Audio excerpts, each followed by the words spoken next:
రోజు సుప్రీంకోర్టు ఉత్తర్వుల ప్రకారం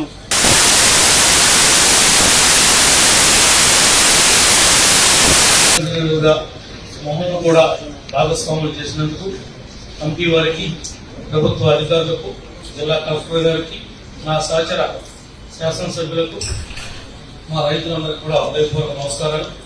ముఖ్యంగా ఈరోజు 14,000 ఎకరాలు జిరాయితీ ల్యాండ్ ఉంది. సుమారుగా 20,000 డీ నమూనా కానీ మనం పట్టాలిచ్చినటువంటి గవర్నమెంట్ భూమి కానీ ఉంది. ఈ 20,000 ఎకరాల్లో ఉన్నటువంటి రైతాంగం ఈనాడు ఒక రకంగా ఆస్తి ఉండి భిక్షగాడుగా మారిపోయారు. ఈ ప్రభుత్వం అనేక పర్యాయాలు కాంటూరు పరిధిని తగ్గిస్తామని, మీకు న్యాయం చేస్తామని మేము హామీలు ఇవ్వడమే తప్ప ఏ రకమైనటువంటి అభివృద్ధి జరగలేదు. దీనికి ఇంపార్టెంట్ రైన్స్ వేస్తాను. ఈ లేట్లో ఈ ఫారెస్ట్ డిపార్ట్మెంట్, ఎన్విరాన్మెంట్, ఫారెస్ట్ అని చెప్పి ఈ డిపార్ట్మెంట్ యొక్క ఆంక్షలు ప్రజల్ని ఇబ్బంది పెట్టడానికే ఈ ఫారెస్ట్ డిపార్ట్మెంట్ ఉన్నట్టుగా ఉంది తప్ప ప్రజలకి ఏ రకమైనటువంటి మేలు ఈ ఫారెస్ట్ డిపార్ట్మెంట్ జరగట్లేదు సార్. మీ కంపెనీ దృష్టికి తీసుకొస్తా ఉన్నా. శిల్ప సెక్రటరీ గారు కూడా అంటారు, ఆయన కూడా పట్టణంలో కూడా కలిశారు. So yesterday we have seen all the roads over there. Forest department obsolete restrictions. I don't know whether they are also aware of the restrictions or not, but the locals feel that the restrictions are just pinching them not to do any other work. Like when you have to lay a road, it's a mere small engineering work, a gravel kind of stuff, and you're not allowing that. And the desilting of the drains, it's not getting properly. There are 49 drains as per he said, so they are not getting desilted. These are the restrictions imposed by the forest department.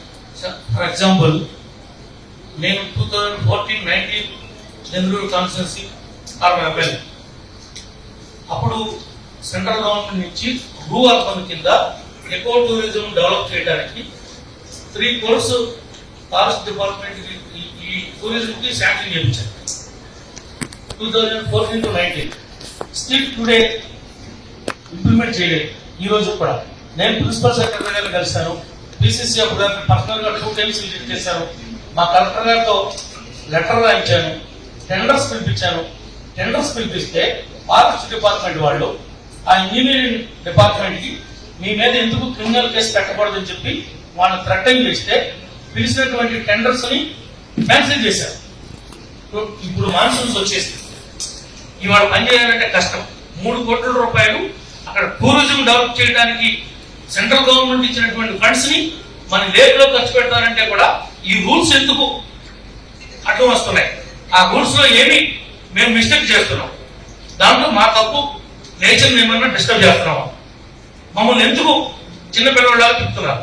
ఈ wetland conservation దాని ప్రకారం ఇప్పటి వరకు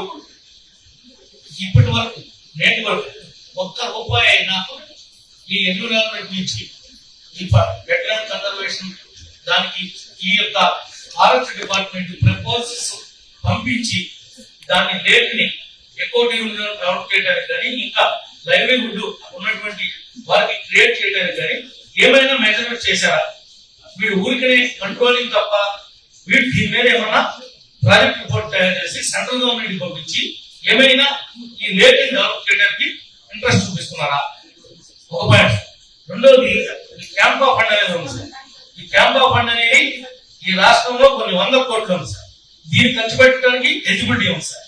₹1 అయినా మా ఏరియాలో ఈ DFO గారు కానీ, ఈ పిసిసిఎఫ్ గారు కానీ, సిఎఫ్ఓ గారు కానీ ఎప్పుడైనా పర్యటించి ఈ పని చేద్దామని మా ప్రజాప్రతినిధులకి మాతో మాట్లాడుతున్నారా?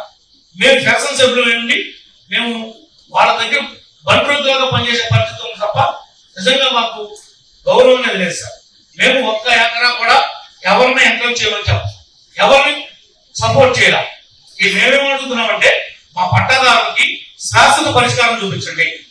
ఈ రోజు ఎవరైతే ఈ నమూనా పట్టానిచ్చి స్వర్గీయ జంగం వెంకటరావు గారు సొసైటీ చేశారో ఆ సొసైటీస్ ని బ్రతికించండి. మేమేమి అడిషనల్ గా లేక్ ను పాడు చేద్దామని ఎన్విరాన్మెంట్ పాడు చేద్దామని పిట్టల్ని తరుముదామని నా ఉద్దేశం కాదు.